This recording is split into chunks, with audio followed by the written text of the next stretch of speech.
เราขาวเราแดงที่รินกะเส้นเขากินก็เป็นกะใสทุกพอสำนีสิมีหากได้จังใดน้องเอ๋ยคันรู้ตนอ้ายอย่าเหยียบย่ำใจอ้ายเลยคนดีอ้ายจนแท้ๆทั้งแพ้เงินร้อยเงินพันเงินดอกยืมแทบทุกวันจนเขาอาจอันบอกว่าบ่มีเป็นจังสีหลักกะย้อนฐานะบ่ดีให้น้อสิเห็นใจพี่อยู่สู่มื้อนี้อยู่ซ้ำซาตายอยากสิมีอยู่เนื้อผู้มาซอยเหลือแต่เงินอ้ายบ่เหลือเฟือ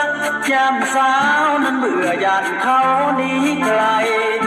ชีวิตทางห่างสิยามได้พอสำได้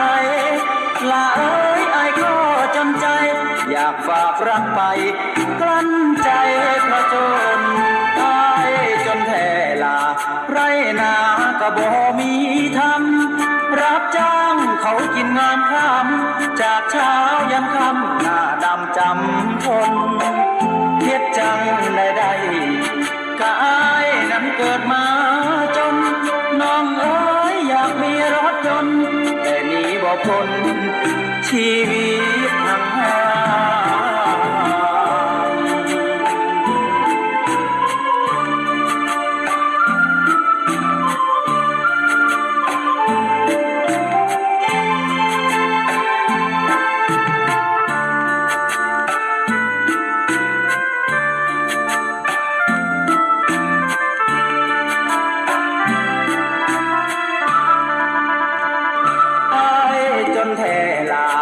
ไรนากะบ่มีทำรับจ้างเขากินงามค่ำจากเช้ายันค่ำหน้าดำจำทน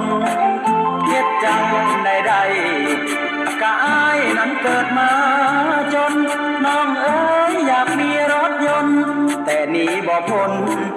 ชีวิตทางหา